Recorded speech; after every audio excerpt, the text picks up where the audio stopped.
Brain from Normal Work podcast with Dr. Marcin Nazaruk.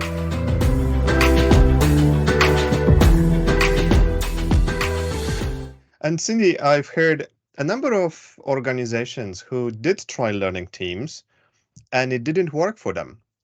They didn't get insights that they were hoping for. They didn't get engagement they were hoping for.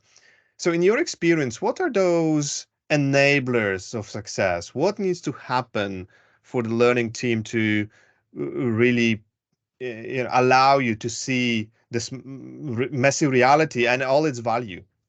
Yeah. Well, before I say that, Marcin, I'll just say that a learning teams is not appropriate for all incidents. And I would need to separate incidents that may be person related versus system related. So if somebody, for example, steals company property or they smoking on site, Sure. I would not use learning teams on that because that is a person issue, right? So I just want to make that distinction. In order to do a learning teams, there's certain fundamentals in the organization that have to exist. There has to be a level of psychological safety in the space so that when things start to come out, people are not reacting badly and then shutting the team down. Or, which is a key sort of component to me in the success or failure. The learning teams generate a lot of either challenges or problem statements, and sometimes you can get lost in the volume. So that's something we're still working through, that we have to be able to sort of pick out, okay, what is the high value challenges and actions that we could practically implement, not nice to have, but what can we implement and what could we show as being done. So that's another fundamental, because you can find yourself with all these actions and all these things, and it goes into this big list, and then this big list just keeps growing, and then you really don't solve what got you there in the first place. I think the leaders' support of the learning teams is quite important. So for all our learning teams events, plant manager would come in the beginning. We would all support the fact that it was a safe space, and then leave the team to do whatever they needed to do.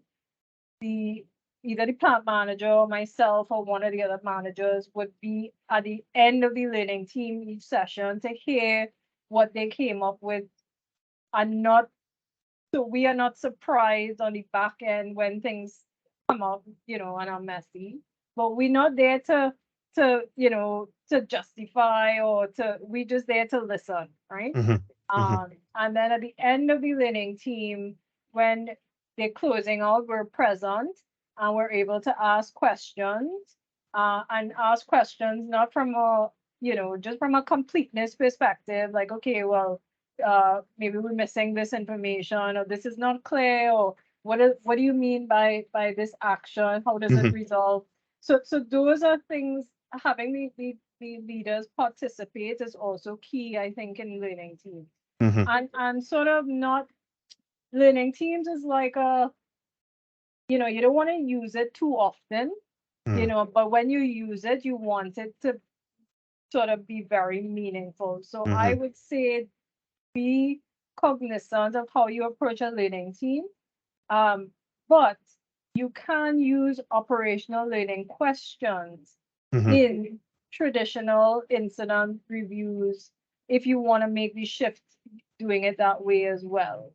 So which we've also done. So not look at the who or the why, because the why kind of comes out judgmental, but look at the how and the what, and still use it in some of the traditional tools that people have, maybe 5 whys or whatever, because you don't want to throw everything out. Every tool has its benefits. Some you can do very in short space of time, but you can change your language in those tools and still get the benefits of operational learning.